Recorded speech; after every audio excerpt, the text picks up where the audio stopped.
Yes, sir. Okay. Just give me a sec. Huh?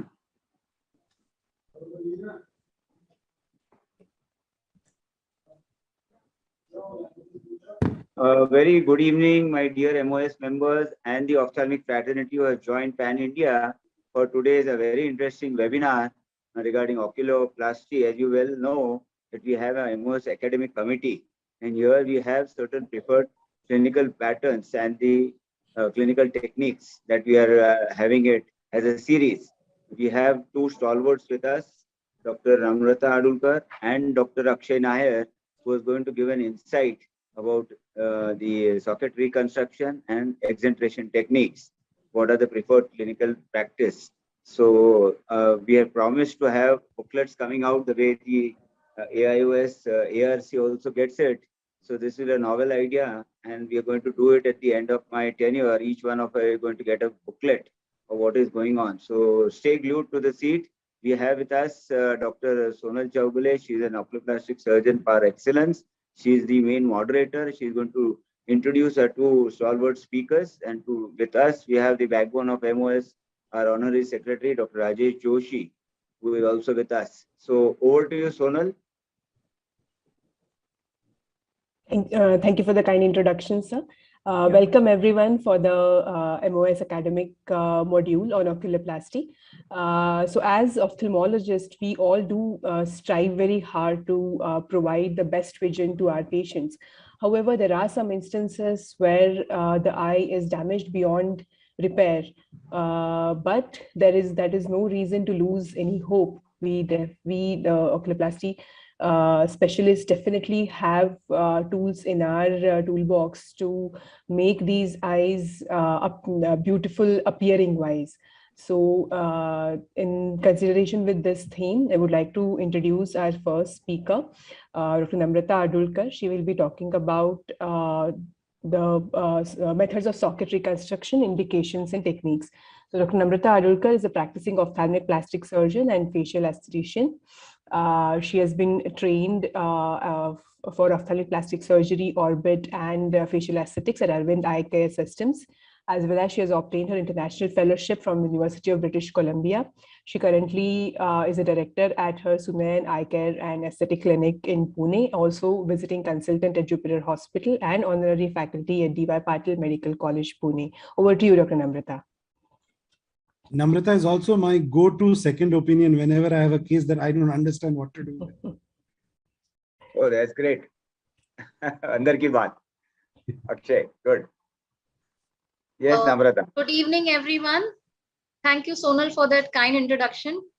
I am going to take you through socket reconstruction, indications, and techniques. Are my slides visible? Yes, yes. Make it or put it on the slideshow. Yes, right. So I have no financial disclosures here. To start with, I'm going to put out this photograph of my wonderful patient, and a cursory look at his face. I'm sure it is impossible to say that he's wearing a prosthesis.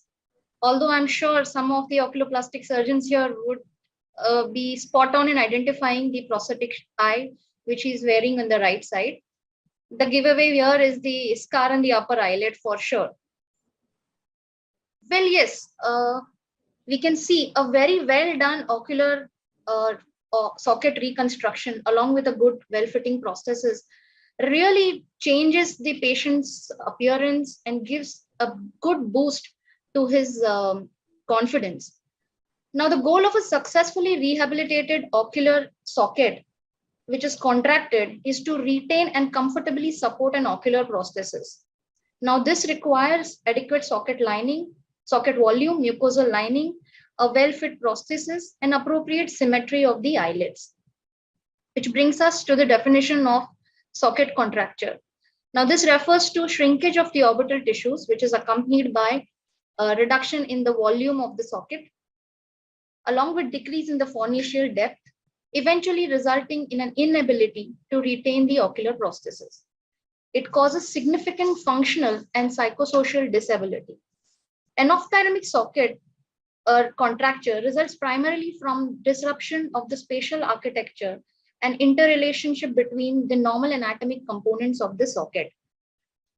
Numerous causative factors have been implicated, which can broadly be categorized into four divisions. First and foremost is the most important, trauma and surgery related factors. The fibrosis that sets in following initial trauma, along with poor surgical techniques at the time of primary surgery, be it an evisceration or an enucleation, which includes excessive dissection in the orbit, use of exuberant cautery, along with multiple socket procedures, can really exacerbate the scarring process and give rise to a shrunken, contracted socket. Prosthesis and implant-related factors include patients who refuse to wear prosthesis or wearing an ill-fitting or faulty prosthesis, implant which has migrated or exposed or extruded completely out of the socket, causing severe volume deficit in the socket. Ocular surface related causes include cicatrizing diseases of the conjunctiva, severe socket related infection and inflammation. Poor vascular supply can cause to socket contracture. Coming to etiological factors, it includes patients who've had chemical injuries in the form of alkali burns, patients who've had radiation following enucleation, especially in cases with retinoblastoma. Many people have strived to give a classification of these contracted sockets, and Guber was the one who gave a morphological one. This is this can be of four types: anophthalmic, which is the most common and usually seen after eye removal surgeries like evisceration or enucleation; ophthalmic sockets seen after radiation or chemical injuries; microphthalmic sockets, especially in congenital microphthalmias, enophthalmias, or patients who have microcornea; hyperplastic sockets, which are usually rare. These are associated with congenital bony socket developmental anomalies. Gopal Krishnan was the first who earliest gave this classification in 1980s. It's quite elaborate and holds water even today. Classified sockets into 5 grades. Grade 1 was shelving of the lower fornix. This is where the contracture usually starts. Grade 2 is where both upper and lower fornices are lost. Grade 3 is when all fornices, upper, lower, medial, and lateral are lost. Grade 4 is loss of fornices along with reduction in the palpebral aperture, both in vertical and horizontal directions. Grade 5 is recurrence of socket contracture after repeated attempts at reconstruction. Byron Smith gave a very useful classification, which I personally use in my practice. Classified sockets into mild, moderate, severe, and malignant. Now, mild is wherein there is only shallowing of the fornices, especially the lower one. Moderate is when there is decrease in the area as a whole of the socket along with shallow fornices. Severe when there is loss of area and volume, and malignant when there is loss of area, volume along with bony contracture. This brings us to reconstruction principles. Now, broadly, they can be mainly 4: removal of all the cicatricial tissue, augmentation of the deficient volume, enlargement of the fornices, and then placing an appropriate sized graft or an implant to replace the deficient conjunctiva and the volume. Now, depending on whether we are augmenting the volume or the surface, there are multiple different techniques which are available in our armamentarium, starting when we will see all of them in a short while. Now, when dealing with patients who have mild contracture or grade 1 and 2 of the Krishna classification, fornix forming sutures are the best way to go forward. Now, fornix forming sutures are nothing but sutures, mattress sutures, which are placed over a bolster or a stent or a scielastic band to deepen the fornix. This can be done just plain sutures or along with relaxing incisions, along with an amniotic membrane graft, or sometimes we also use 5-fluorouracil. So here we place 2 or 3 double-armed sutures which are placed over a scielastic band, which is placed deep in the fornix. These sutures exit through the skin and are tied over bolsters on the external. Now, this is called as the closed method of fornix forming sutures. The sutures are usually left in situ for 2 to 3 weeks, followed after which we remove them. Occasionally, we do see skin erosion, infection, and breakdown wherein we may have to remove them at an earlier date. There is also an open method in which a transconjunctival incision is made in the conjunctiva, in the fornix, inferior fornix especially, and the conjunctiva is directly sutured to the periosteum. However, this method is not very popular as it entails dissection of the conjunctiva and the lower lid retractors with use of cautery, which can carry the risk of triggering further contracture in the sockets. Now here we can see these bolsters, how they have been placed on the, and the sutures have been tied over it. So this is how exactly we do it. So here is a young man who had enucleation done in childhood following trauma. He had an implant like one we can see here, but although it is a very small implant, he had shortening of both the upper and the lower fornix and was not very happy with the small size of the prosthesis that he was wearing. What we did here was just placing superior and inferior fornix deepening sutures. 4 weeks later, we gave him a prosthetic, custom fit prosthetic shell, and he was very pleased with the outcome.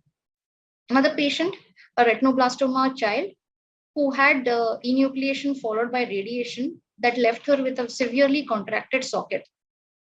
She was unable to retain the small prosthesis that she was wearing, and parents were very concerned about this. Although they refused any major procedure, like here in this case, it's a case of severe contracture, but they refused any elaborate procedure. So we just went ahead with fornix deepening sutures, both superior and inferior. You can also see the scars that the sutures has left because she developed infection in the postoperative period wherein we had to remove the sutures. So although the result is not great, with persisting inophthalmos and a deep superior sulcus, she was able to retain the prosthesis, which achieved her goal. Coming to moderate contracture, mucous membrane grafts are the grafts of choice in these patients. These are the most widely performed procedure for surface expansion in contracted sockets. And full thickness mucous membrane grafts is what we prefer compared to a partial thickness one, because there is less chance of shrinkage in these. Donor sites are usually oral mucosa, either from the cheek or the lips, hard palate grafts, and sometimes we may use preputial skin or labial grafts as well. The sizing here is generally 40 to 50% bigger. So here is one patient who had severe grade 4 socket contracture. Like we can see, all the fornices are obliterated in the before picture. Here, harvesting, the first picture on the lower bottom, we can see is the harvesting of the mucosal graft. Usually the assistant or assistant holds the lip in a taut position to retract it. We may sometimes use traction sutures or even retractors to expose the graft, the area from where the graft is harvested. The graft is marked and then submucosal injection of either saline or 1 in 1 million adrenaline solution is injected so as to make the graft firm and also achieve good bloodless field for dissection. Here, in the next photograph, you can see trimming of the graft being done, which is nothing but excision of all the excess fat and submucosal tissue. Care has to be taken not to thin it too much because we know that partial thickness grafts cause extensive shrinkage. The bed of the socket is then prepared and the graft is sutured in place. Sometimes we may use fornix deepening sutures along with mucous membrane grafts. So in the after picture, you see that we are able to achieve good deep fornices which can retain a good size prosthesis for the patient. This is another patient who had a mucous membrane graft along with fornix deepening sutures. Like I said, sometimes the outcome may not be great, but the goal is to retain the prosthesis which is achieved. Amniotic membrane is a useful and effective substitute. One, because it is readily available. There is no second surgery to harvest the graft. The recovery time is swift. It has antifibrotic, anti-inflammatory, as well as antimicrobial properties, along with acting as a scaffold over which the conjunctival cells grow and cover the defect cover the deficient conjunctiva. Also, it has propensity to cause minimal shrinkage, which makes it graft of choice. In spite of all these positives, we still don't really prefer amniotic membrane. One, because of its low tensile strength and it is very fragile in nature. So the tensile strength that we need for a socket, it may be good for ocular surface procedures, but not for reconstructing a socket. Coming to severe contracted sockets, grade 4, which have both volume and surface deficiency.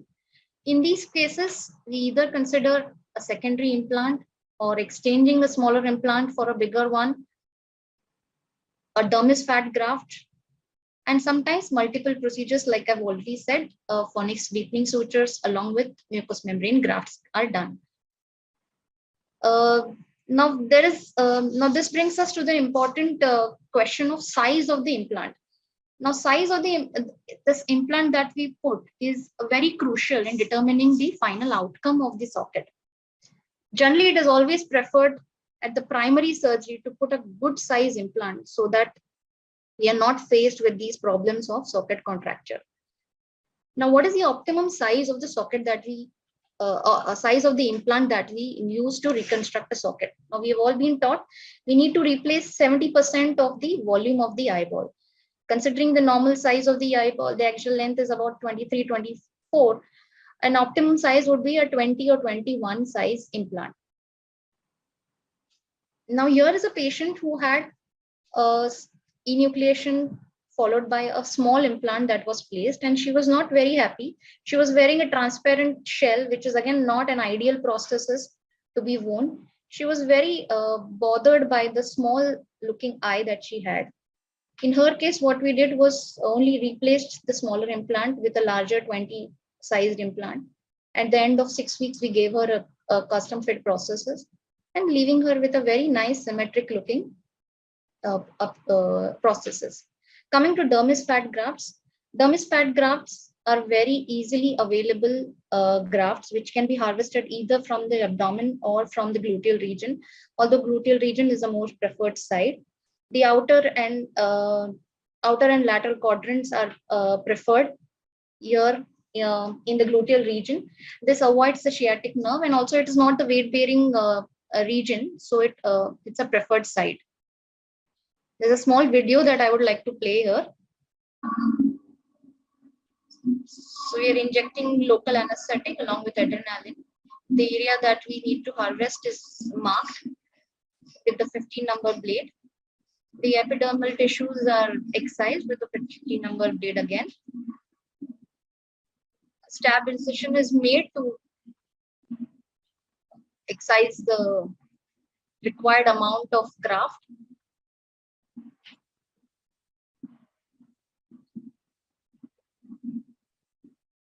Dermis fat grafts are composite grafts because they carry their own vascularity, provide volume as well as vascularity to the socket.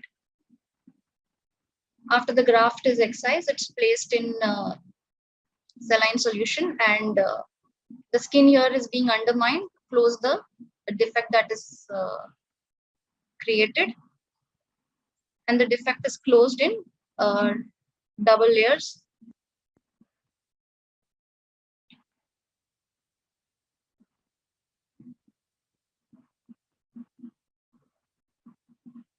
And skin is sutured with a 4-0 ethanol. Either you can go ahead with the continuous suturing or an interrupted suturing like I have here.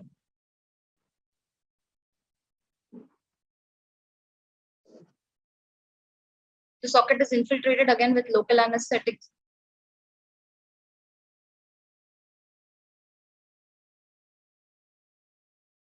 Conjunctival incision is made.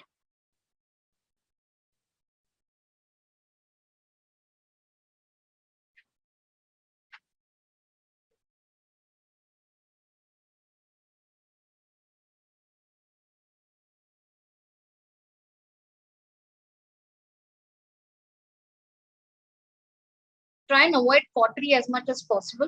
The more you cauterize, the more shrinkage of the tissues.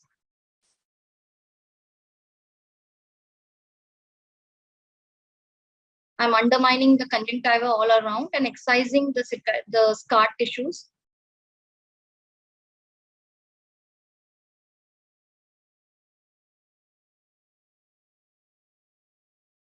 This patient had a implant extrusion more than 2 years ago, and sometimes it's really difficult to really separate the tenons and isolate the muscles. It can be quite challenging. The graft is sutured in place, and I like to use 60 Vicryl interrupted suturing.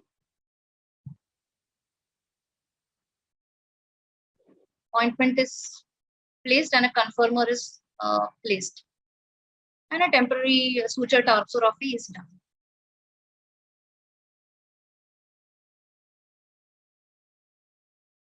Very easy, technically very straightforward procedure, easy to perform, and I'm sure anybody can master this technique.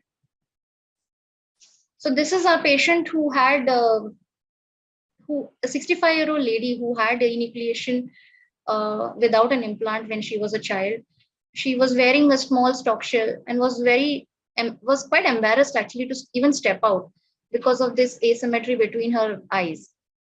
What we did here was placing a large dermis fat graft.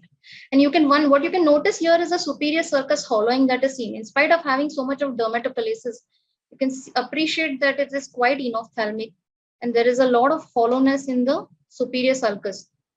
We were able to place a large dermis fat graft and give her a prosthesis which gave her the symmetry that she was yearning for.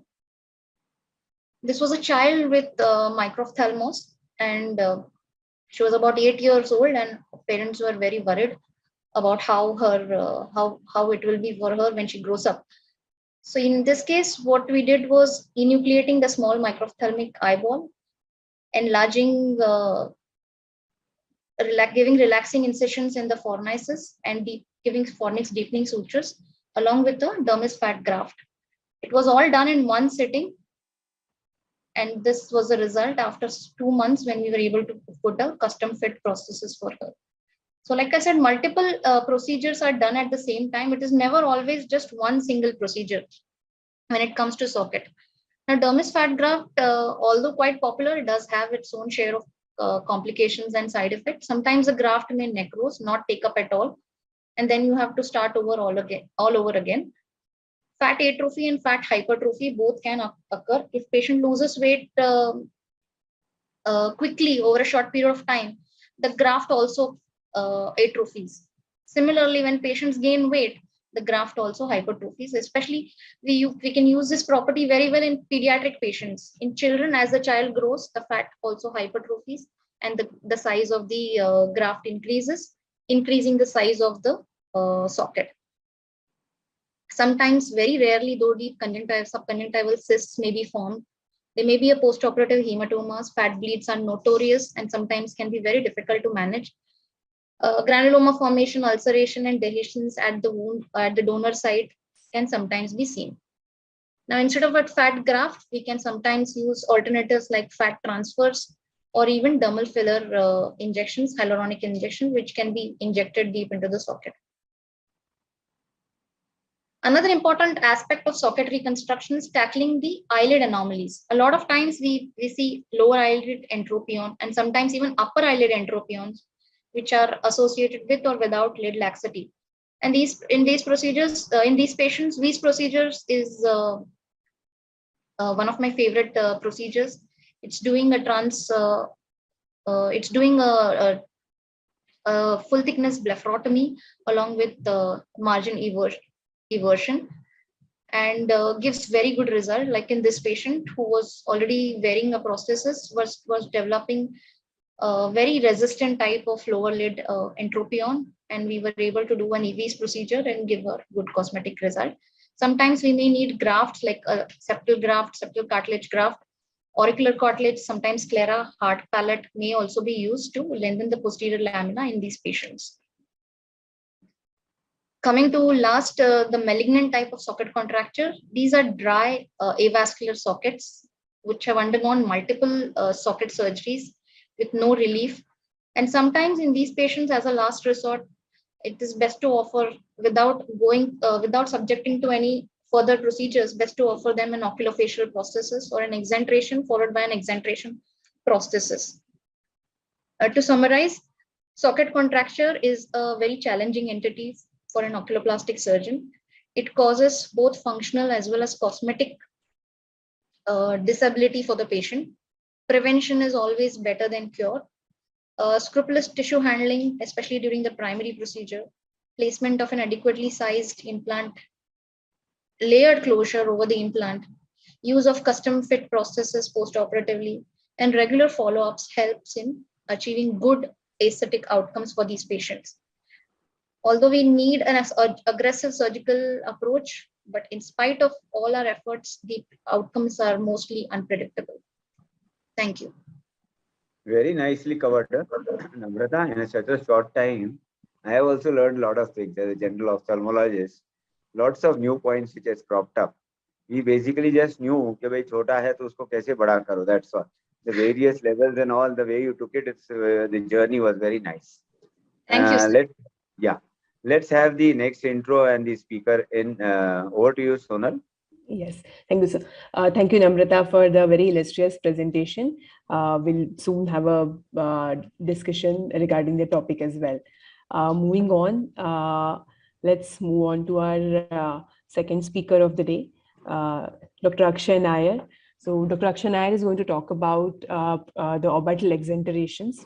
Dr. Akshay is an experienced oculoplasty surgeon practicing in Mumbai. He has been trained both in ophthalmic plastic surgery as well as ocular oncology, nationally as well as internationally. I don't think he needs much of a detailed introduction. He is a well-known figure in entire nation as well as international panels. Over to you, Akshay. Thank you so much.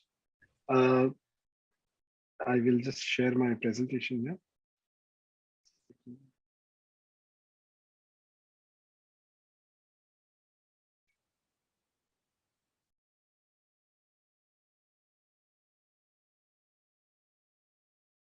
Right. So I'll be talking about orbital exenteration. This is something that oculoplastic surgeons have always been doing, but of late in the past 3 years have been doing more than any other surgery at one point in time.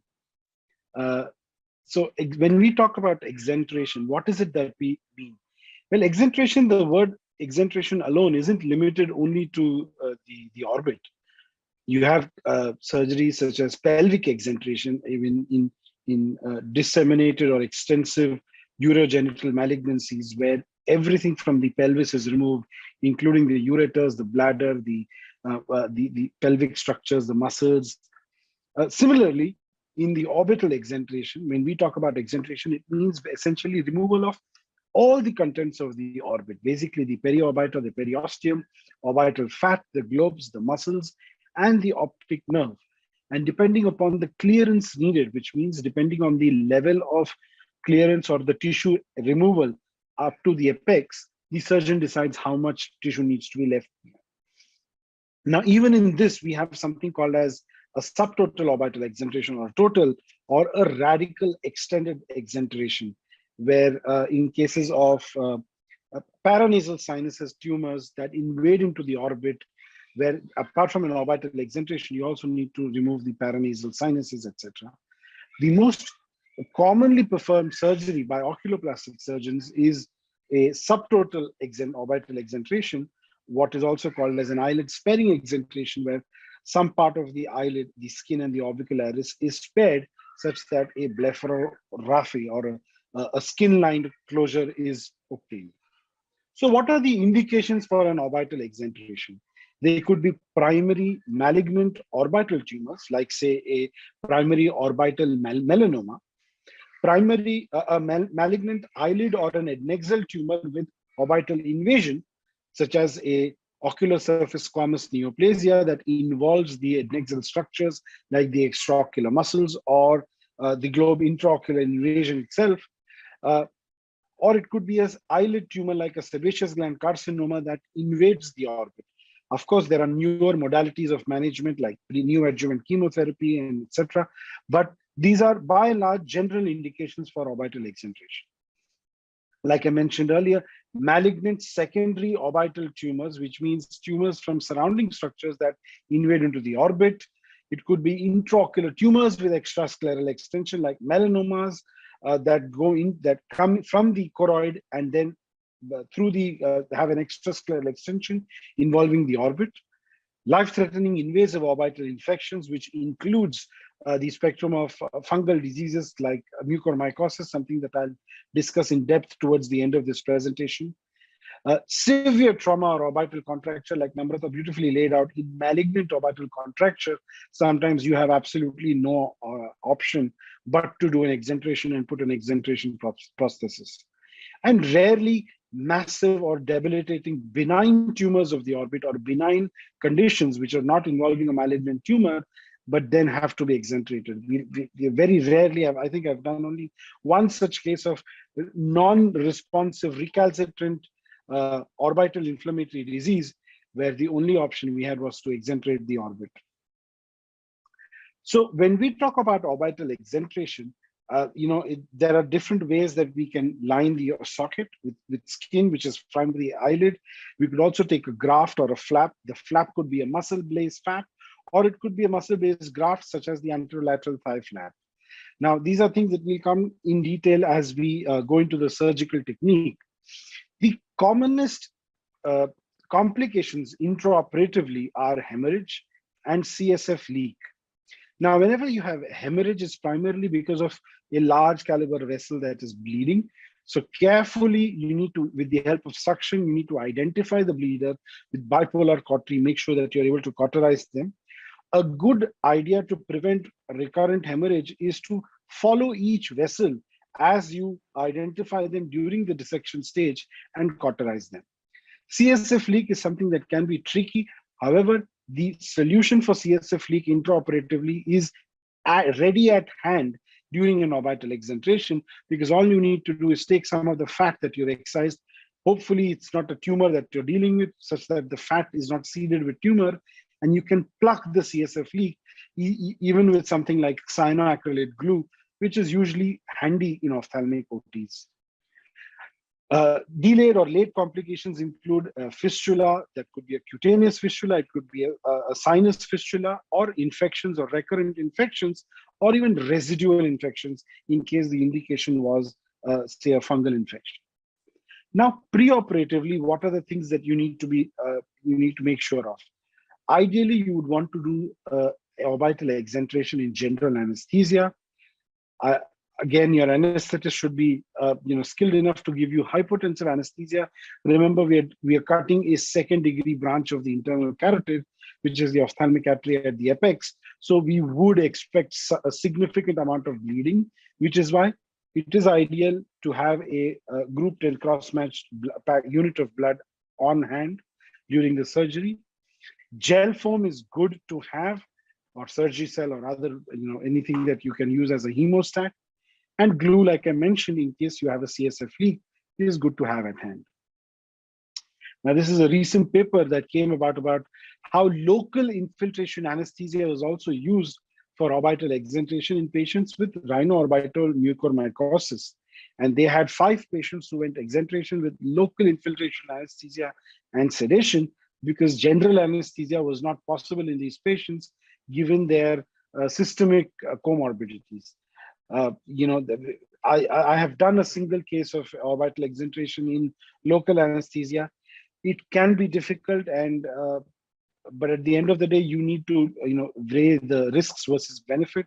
And I think in this case, in this series, obviously the risks outweigh the benefit, as well as the ability of the anesthetist to give you a good field and a good patient who is immobile and doesn't have any pain during the surgery. So I'll quickly run through a surgical video of this procedure. Now, this is a case of an ocular surface squamous neoplasia with orbital extension in the MRI that you can see. The lateral rectus was involved, and there was also intraocular extension. So an extended enucleation alone would not have helped. And the patient was 70 years old and probably not able to take neoadjuvant chemotherapy. So the first step that I do is to mark 4 points on either side of the eyelid margin, 4 mm from the edge. Now, this marks the amount of skin that would be left behind. So remember, we're doing an eyelid sparing exentration. So the amount of tissue that is being left behind is the area beyond the markings. The first step would be to do tarsorrhaphies. I prefer to take 3 tarsorrhaphies. Now, these are simple tarsorrhaphies taken with silk or proline, and they are used as traction sutures that help you guide the orbital contents during the dissection of the surgery. As you go deeper and deeper into the orbit. 3 such sutures are taken, and once these sutures are taken, you then begin your dissection. Through the pre-marked area, I use a monopolar cautery. The skin and the orbicularis is dissected 360 degrees around. The next step is to identify and to stay in a suborbicularis plane. This incision is now continued on the lower lid as well. And the reason why we say that it is important to stay in the suborbicularis plane is if you go any deeper, you open up the orbital septum, through which then the fat prolapses. And once the fat comes in your dissection planes, it could be difficult. So staying in this plane is done by having assistants give you good retraction and good pull.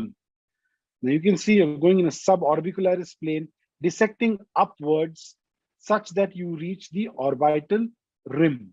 Now here I can palpate the orbital rim over here, and I am a good 4 to 5 mm above the orbital rim.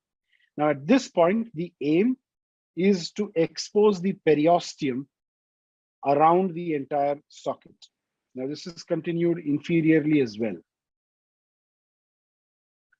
It may be also a good idea to give some amount of local infiltration anesthesia or even peribulbar anesthesia. In these cases, if you're not dealing with a disseminated orbital tumor, this gives you good anesthesia as well and prevents bleeding. Now here we're dissecting and exposing the periosteum.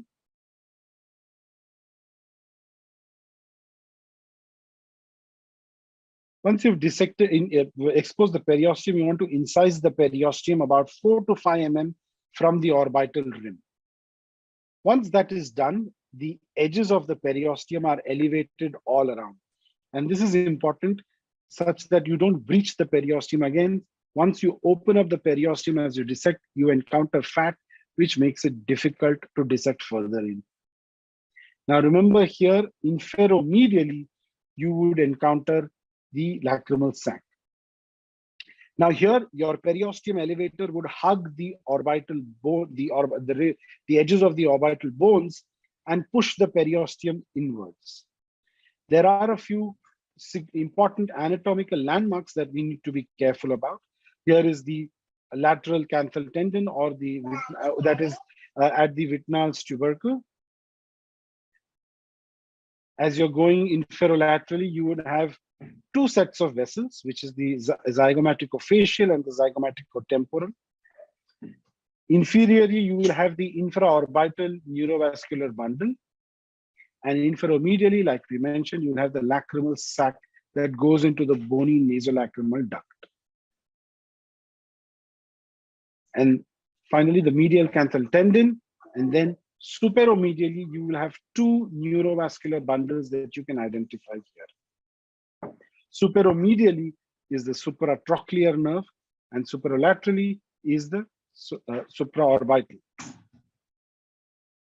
The nasolacrimal duct, the lacrimal sac is cut at the NLD junction. And finally, once you've identified each of these neurovascular bundles and cauterize them, finally you go up into the orbit at the apex, and depending on the amount of clearance that you need, you exenterate the orbital contents. As I mentioned, you would expect some amount of bleeding. Given that this was only an anterior tumor, we left a little bit of fat at the apex. Some amount of Surgicel is kept to help in the hemostasis, and closure is done in layers. It's important to remember to close the orbicularis muscle first, because this is the layer that will provide the vascularity for the skin that lies on top. And then the skin is closed, following which you would then wait for some time, and then offer the patient an exentration prosthesis.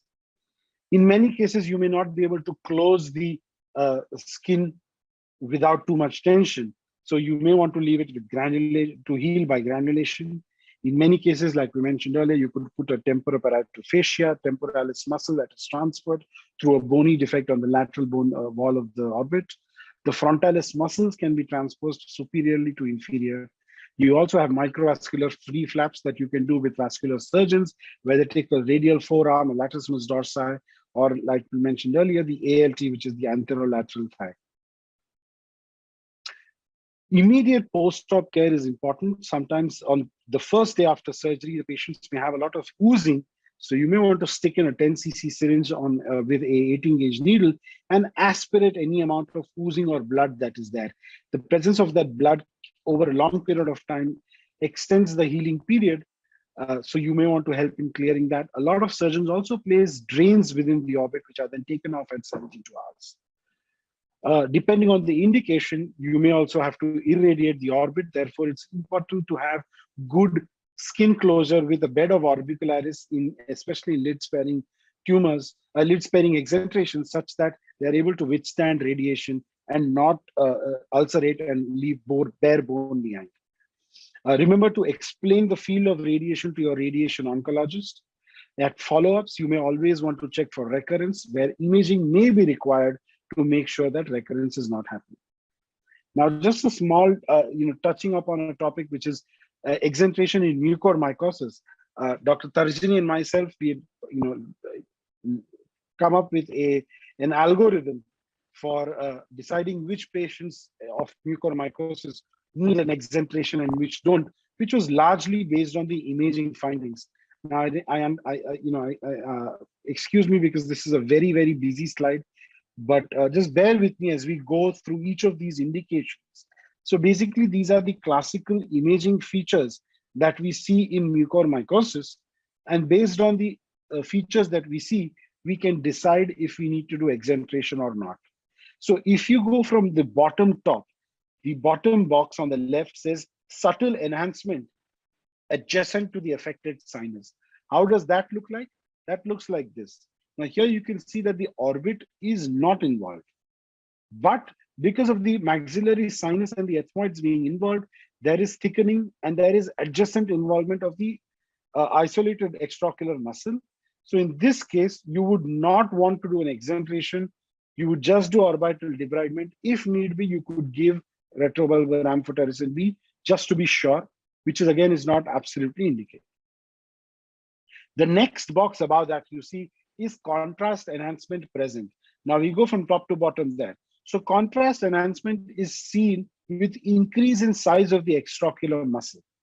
This is an abnormal finding, such as here. Now you can see that the sinuses are involved, and if the adjacent muscle on the right side, the medial rectus is thickened in size with contrast enhancement. In this case, you want to give retrobulbar amphotericin B injection alone. The next thing in contrast enhancement present is extraconal fat stranding with diffuse enhancement. And this is what it looks like. The extraocular muscles are taking up good contrast, but you see fat stranding within the orbit, which is suggestive of diffuse orbital involvement. In this case, again, retrobulbar amphotericin would be indicated and not exentration. The next thing you see is perineural enhancement without diffuse intraconal disease, such as, that was the previous, that slide is missing. Let me just quickly run through that. So this is apical disease which is present. Now in this case, there is no loss of contrast enhancement. There is contrast enhancement being taken up by the extraocular muscles as well as the apical tissue, which means that the circulation is not compromised, and amphotericin B that is being given systemically is also reaching the apex. In this case, you need to supplement it with retrobulbar amphotericin B and not immediately go in and exentrate. Now, what about the indications for exentration? This is apical involvement with loss of contrast enhancement. Here, we would exentrate. This is generalized loss of contrast enhancement over the entire orbit, including a distortion of the shape of the globe. Here you would exenterate. Now, this is involvement of the orbit in a surgically accessible area. Here you would not exenterate, instead you would debride selectively in a particular quadrant. And finally, again, this is diffuse globe distortion with intraconal abscess. Here you would want to exenterate. And finally, you have perineural involvement. You can see the optic nerve enhancing, but there is diffuse loss of contrast enhancement and complete distortion of the orbital contents on the left side. Here again, you would want to exenterate and an eyelid sparing wherever possible. An exenteration is not the end of the story, especially like we've seen in mucormycosis. Flap necrosis, skin necrosis, and the bare bone being left behind are very common. That is, it doesn't mean it's the end of the world. A lot of these patients granulate beautifully. The mucosa from the nasal sinuses grow all around it, and these patients have perfectly normal lives without recurrence or without any foul-smelling discharge that comes out, as long as their comorbid risk factors are taken care of and they are given adequate antifungal therapy. Rehabilitation is an extremely important part of orbital exenteration, and you have exenteration prostheses which are extremely lifelike, like this patient whom you saw in the previous slide, where bare bone was left behind. You can see how it's granulated and skin and mucosa have grown from either side. And at the end, with an exenteration prosthesis and protective glasses, you nearly cannot tell that she's had an orbital exenteration done. As is the case for this patient who had a squamous cell carcinoma, which was exenterated with this lid sparing exenteration being done. An orbital exenteration is put in place, and with the glasses on, again, it's difficult to identify. So with that, I'll end my presentation, and I think we've taken exactly 45 minutes, leaving behind 15 minutes for discussion. Wonderful. Akshay, as expected from you. Thank you, sir. Beautifully covered. Again, exenteration, the topic, we all know little about it. Especially, it will be very valuable for each of the general ophthalmologists who have joined. A lot of tips and a lot of personal, inputs from you are really going to help. Let's have the panel discussion now. A lot of questions must have come up. Otherwise, we'll ask you one by one. Sonal, over to you. Yes, sir. Thank you, Akshay, for the beautiful presentation and the special highlight being the exenteration video. I'm sure a lot of our audience will benefit from the step-by-step video. So do we have any questions in the box from the audience, or we should proceed with the discussion, sir? Yeah, we can start the discussion. No issues. All right. So we'll go again chronologically. We'll discuss a little bit regarding our first topic. As we all know, management of socket contracture is indeed an uphill task. Not only the multi-stage procedures, but we do have to use multiple permutation combination of procedures that we know to make these patients happy with the final cosmetic results. So tending to our audience, Namrata, would you like to highlight the preventive measures which can be taken during the primary procedures? For example, some tips regarding the primary enucleation and evisceration procedures and the size of the implants, and also the importance of placing a conformer in immediate post-operative period to avoid the consequences of the same with regards to socket contracture. Yes, like very rightly pointed, the prevention is always better than cure. I mean, this saying goes a long way in management of socket contractures. So during the primary surgery, if we are able to address the issue then and there, nip it in the bud, I would say, it really makes a world of difference for the patient. During the primary surgery, whether an enucleation or an evisceration, placing a good size of implant. I routinely place 18 and above size implants only for all my adult patients. Anything less than that is, I would say, criminal. In an adult patient, if you place a 14 size implant, it is not doing any good. You might as well leave him without an implant. It's as good as that. So minimum implant that I would place is 18. Ideal would be 20 or 21. 21 is not available. So 20 is the size that is good. And I try to put 20 size implant in all my patients. A layered closure is another must. And there can be no shortcut to this technique. Suturing the posterior tenons, the anterior tenons, then the conjunctiva, very important. A lot of authors have reported, a lot of surgeons believe that suturing the conjunctiva vertically while suturing the tenons horizontally really helps in maintaining the fornices. Honestly, I have not found so much of a difference in when I do it, because I suture both horizontally and I have not found much difference, although people may differ on this technique. I would like to hear what Akshay has to say on this, whether he sutures the conjunctiva vertically and the tenons horizontally, or whether he does it both horizontally. Another important thing is placing a conformer. Conformer, I routinely do a tarsorrhaphy for all my patients, which is in situ for 2 weeks with the conformer in place. The conformer stays for all the time, even after the tarsorrhaphy is removed, until the patient gets a prosthetic shell. So placing the conformer, a good size conformer again, is very important, so that stretches the fornices and keeps the space adequate for the future prosthesis. I think that would be the primary surgery. Again, minimum dissection, using minimal cautery.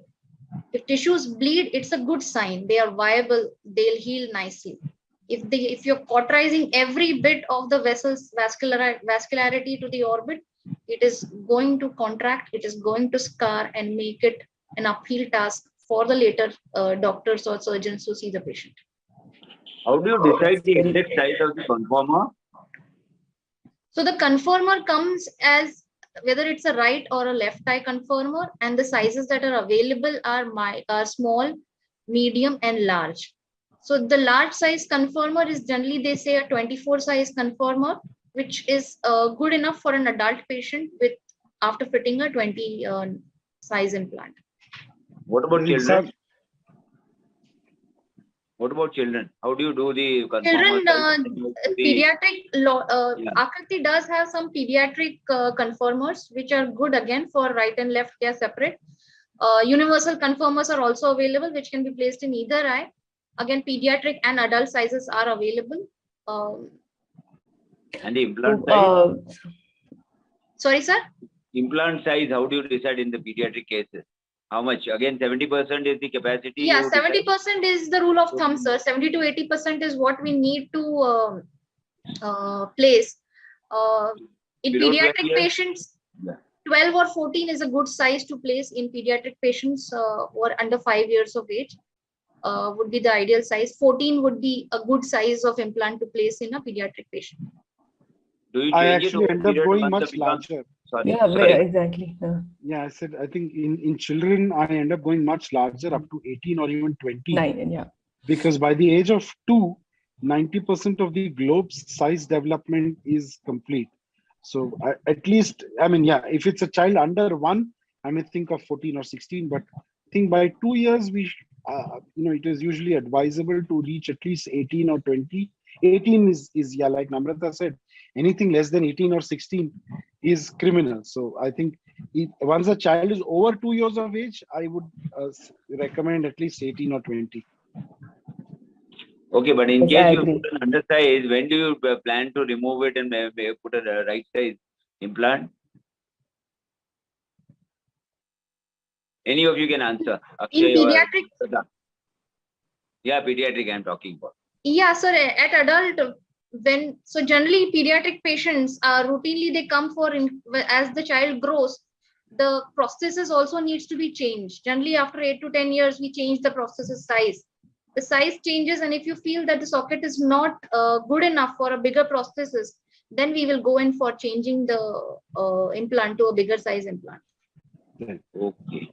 I agree with Namrata, because true. the ability of the socket to hold a good prosthesis, a good size prosthesis, and give good cosmesis that is your indication. If even with a small size prosthetic implant, if the artificial shell is large enough, fitting well, and giving a good cosmesis, you would want to leave it untouched till they come and tell you, no, it looks bad, or it's not, it's an issue, or they're not able to close their eyes, and then you would want to go in and do something.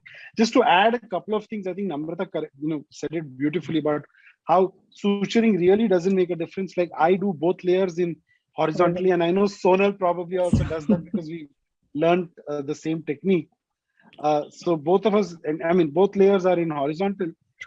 But two things that I find are important to do is the order of suturing. A lot of surgeons end up doing a tarsorrhaphy, tying the tarsorrhaphy first, and then tying the fornix forming sutures, which may actually not be useful. It's best to cause the traction at the fornix and less traction at the lid margin. So you want to suture the fornix forming, tie the fornix forming suture first and then the tarsorrhaphy. And conversely, release the fornix first at say 10 days or 2 weeks, and the tarsorrhaphy later whenever you want to release it at the time of preparing the prosthesis. And sometimes in early phase, you may, especially in say radiated sockets, you may see early contracture, injecting some amount of 5FU even in as early as 1 week post-operative. 2 weeks. Yeah, 2 weeks, 1 week, sometimes just gives you a little bit of breathing space. True. I agree. I agree with Akshay's tip as well, and I would add on to just another point. As Namrata has covered a lot of these things, but I would say tenons is really the underdog here while performing primary surgery. If tenons is managed well, whether it's an enucleation and evisceration, even when the tissues are compromised and it's a thicical eye or atrophic bulbi where you have deficient conjunctiva, if you preserve tenons well and the anterior tenons closure is done well, the surface is going to yield well, and you are going to have a better chance of retaining your implant as well as prosthesis. So the gentle handling of tenons and closure, I think, is very, very important, as is maintaining the position of conformer. I always like to tell my patients that even I like to teach them always that how the conformer is supposed to be put, because even in early post-operative period, after the first 7 days where the tarsorrhaphy is removed, if they end up the conformer coming out, they might just stay there till the next post-operative visit, which is going to be counterproductive for all of your efforts. So another important thing is to retain the conformer in its position. Any other question regarding the sockets? Yeah, I would like to ask is what Akshay just said. You have the right size conformer but undersized implant. Right. Then how do you go about it? Doesn't it affect the growth of the socket? It will remain contracted. So sir, how frequently you call for follow-up, and when do you tackle this situation? So the regarding pediatric patient, if you're talking about, if the child has already achieved 2 years of age, the orbital growth is 80 to 90% complete, and the rest of it gets completed in the next 5 to 7 years of life. So the size of the implant after 2 years is not going to matter a lot in terms of orbital growth. If indeed we are talking about exceptional case where the procedure has to be carried out below 2 years of age, then the child can be followed up. And in case there is I would definitely say from my side, the indication for implant exchange might be an implant migration or displacement, which is causing a physical or mechanical restriction in retaining the prosthesis well in primary gaze. That would be the indication during the follow-up. However, another thing to ponder upon here is what we usually do follow is, yes, the 70% volume with implant and rest with the prosthesis. But with the newer generation of prosthesis that we have, the material that we have is the increasing thickness of the prosthesis does not change the weight of the prosthesis a lot. So if we are to compensate for the little bit of volume which has been missed out because of the implant, it can definitely be compensated with the help of prosthesis and symmetrical look still can be provided with a little bit of a smaller size implant. I would say particularly in dealing with contracted sockets, I would err on a maybe a millimeter or two lesser implant if I have a if the patient has a history of surface contracture, or there is a ailment or comorbidity which is going to lead to more surface issues. So a little smaller size of implant with the guarantee that it will retain and not cause implant extrusion or exposure and further surgical modalities. The modification in this ocular processes can definitely take care of these issues in the later on period. Yes, absolutely. What is I the think, preferred material for implant? Okay. Yeah, you, Namrata. yeah, no, I think this discussion is absolutely incomplete without adding a thank you to the ocularists. They do a beautiful job, and it is really an art. Like whatever surgery you do as a surgeon, unless you have a good, efficient ocularist who is a real perfectionist at his job, you cannot give the results that you see. You really have to thank them for all the hard work that they do and all the good work that they do, modifying the processes even after having a small sized or migrated implant. Patients, a lot of times we see patients who are resistant to any kind of surgical advice, and those patients are beautifully taken care of by our ocularists. So hats off to them. What is the preferred material for implantation that you use? Orbital implants, which is the material which is used? And I think the most economical and the most widely available are PMMA and silicon. They are spherical, synthetic, non-biointegrable implants that have good, they are relatively bio-inert. They don't generate any much amount of inflammation, and they stay there. Between the two, I still prefer PMMA over silicon. And of course, there are some PM. It's much easier to put in, and even if there's an extrusion, it doesn't cause too much tethering of the surrounding tissue. It just slides out, and you can immediately go in without much inflammation and put in a secondary implant. All you need to do is one case of a porous implant that is extruded, and that's a lesson you've learned for your life, where you not want to go in again and have to remove a porous implant. So I'm almost always put in only a smooth PMMA implant in 90% of my cases.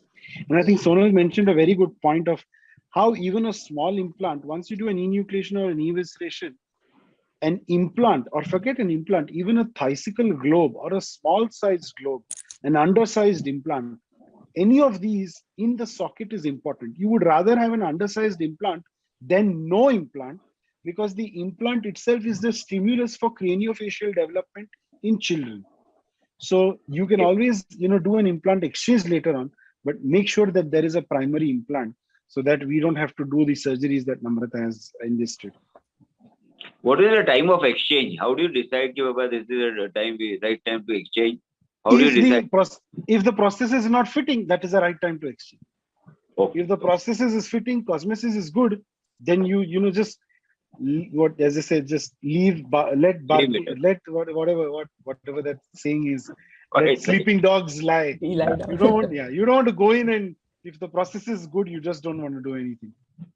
Right. What is the post-op protocol you people follow on all cases of socket reconstruction? Injectables you give, how long is the patient there? And admission, of course, the next day you must be sending it. For under GA patients in pediatric cases, what is the post-op protocol you follow? So for most patients who are under GA and for only socket reconstruction, they get discharged the next day, even though they are GA. So they just received 1 day of IV antibiotics. Followed by that, I start them on Augmentin for 7 days, along with anti-inflammatory painkiller, something like a Chimerol Plus or a Chimerol Fort, and topical antibiotic anti-inflammatory, eye drops and ointment. That's about it. What about dermal fat? Which is the donor site you prefer? I prefer the gluteal site, sir. Gluteal region is the most preferred. Okay. Although we can take abdominal fat graft as well. Lower abdominal, just lateral, inferolateral to the umbilicus can be taken up for abdominal dermal fat graft. But gluteal region is by far the most easily available, I would say. And also well concealed. A lot of sari wearing women would Yeah, not the want an scars are abdominal hidden. scar. Yeah. Quite right. Any more questions? Or I would say, what is his name? Can you check it on the Facebook and this, Shankar? Just check on the Facebook and the YouTube if there are any questions. Meanwhile, we are checking any any experience with 3D printed processes or 3D printed orbits you guys have tried recently for any indication, and you would like to throw some light upon that? I think I'm open to trying them once they become economical. Right, true. Yeah. What is the cost otherwise? See, the cost of a 3D printer itself is very prohibitive. That's in the range of almost 1 crore or so. So, oh my. True, right. Yeah, then the implant, the 3D printed implant doesn't cost much. It's the printer that costs. Oh. So, yeah, we would love to have the opportunity to use it in few of the patients, but yeah, true, the cost is a major barrier in trying that out. Yeah.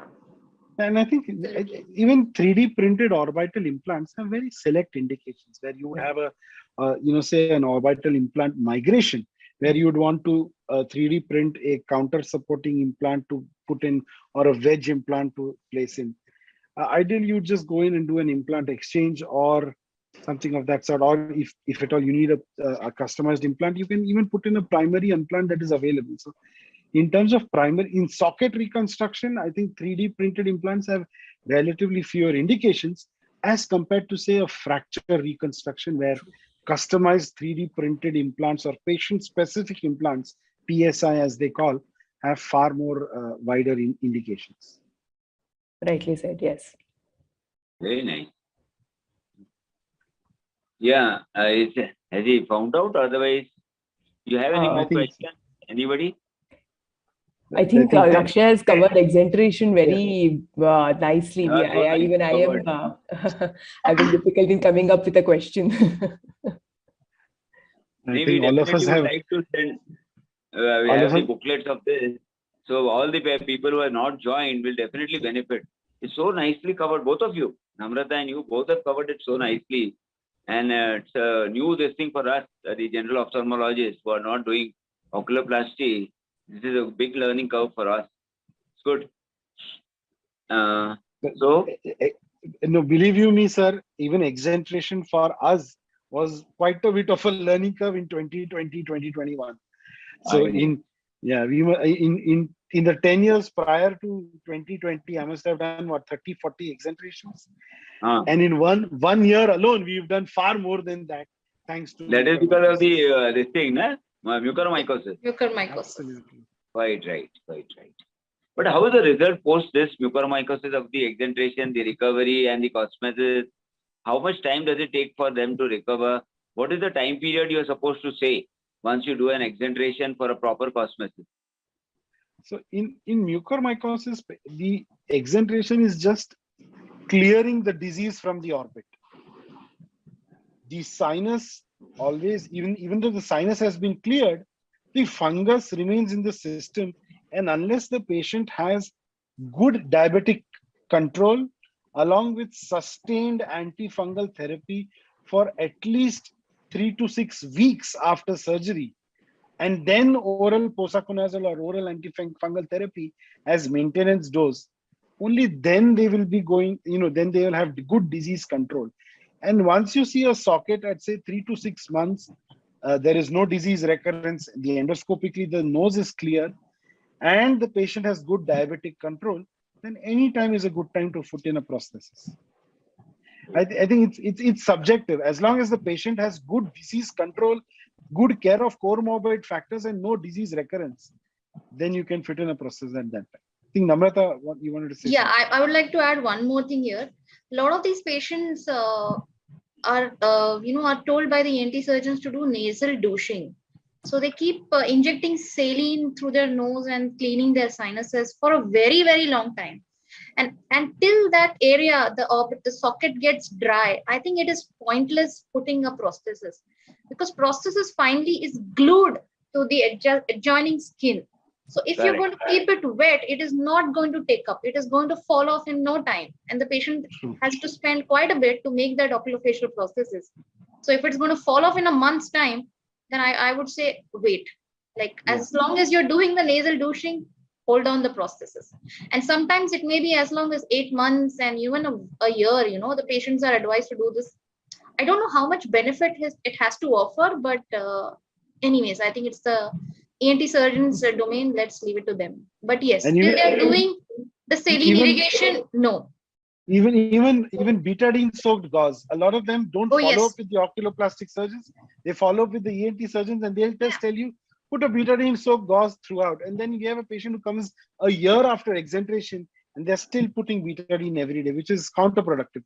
You want to allow granulation. You want the skin to grow. And unless you let it, be exposed to the elements without infection, that will not happen. What about trauma and cancer patients who have undergone socket reconstruction? The prosthesis, immediately you do it once the way Namrata said, it is a dry area, the granulation is healthy, you're going for it? So apart from what is the time period?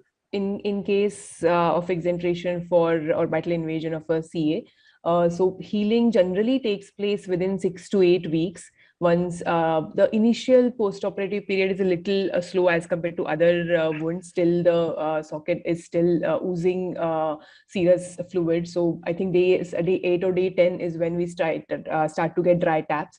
That is when gradually in case of eyelid sparing exentration, the orbicularis is slowly going to get adhered to the bony orbital margin with the help of granulation. Once that starts and the anterior wound heals, then definitely if there is no adjuvant treatment required, if the patient is supposed to go ahead with radiation or chemotherapy or chemoradiation, we definitely want to wait to get the processes made for all of these treatments to completely be done. Because these treatments do have effect on the wound healing, as well as they tend to add on a little bit to the contracture even post-operatively.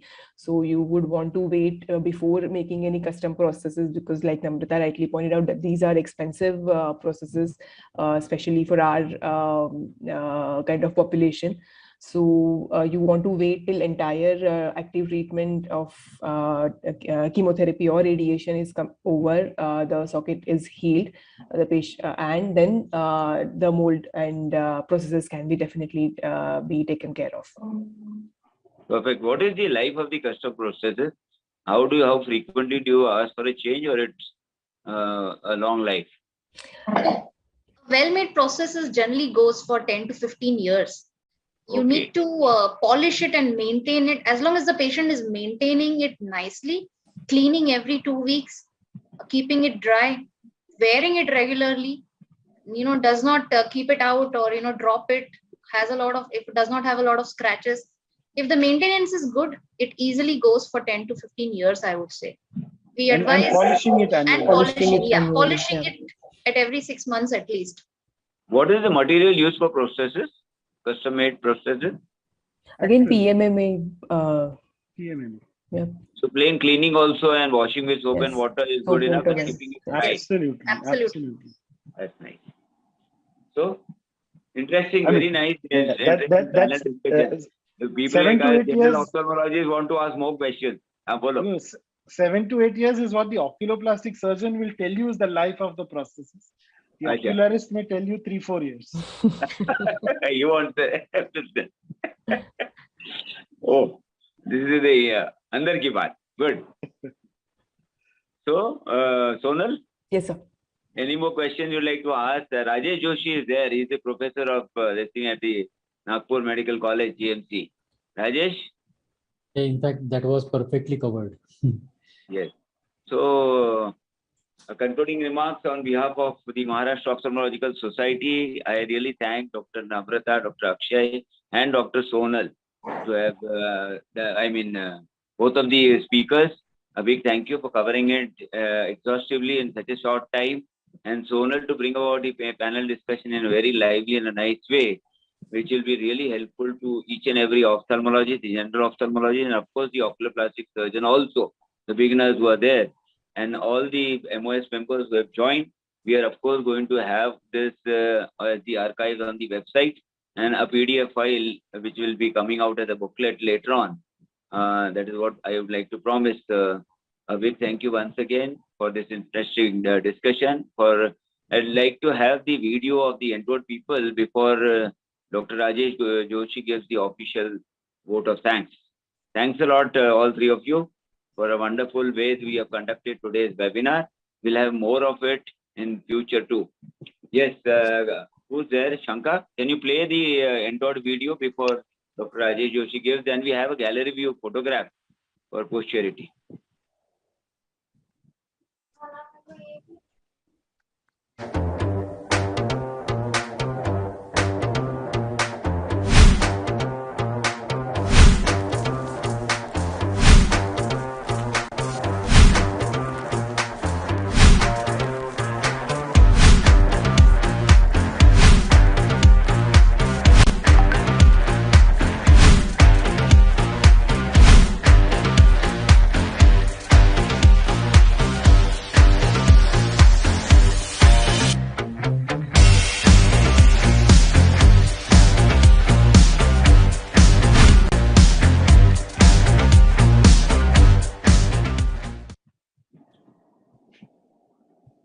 A line more that at such a short notice, you people were ready to come up and deliver such nice talks, all three of you. So thanks a lot. Over to you, Rajesh. Yeah, that was the perfect teaching webinar on these two procedures. On behalf of MOS, I thank Dr. Namrata and Dr. Akshay for highlighting on various aspects of socket reconstruction and exentration practice. Both the talks were to the point and useful to all the postgraduates, fellows, and general practitioners. Thank you, Dr. Namrata and Dr. Akshay, for sparing your valuable time, and of course, family time also. Thanks, Dr. Sonal, for conducting the session so well. I'm also thankful to all those who have joined on virtual platform for today's webinar, and thanks to Entor also for technical support. Thank you all. Thanks a lot. Let's have a gallery view photograph before we sign off. Everybody keep the videos on. Shankar, please take the gallery view photograph. Yes, sir, I'm taking it. Just give me a moment.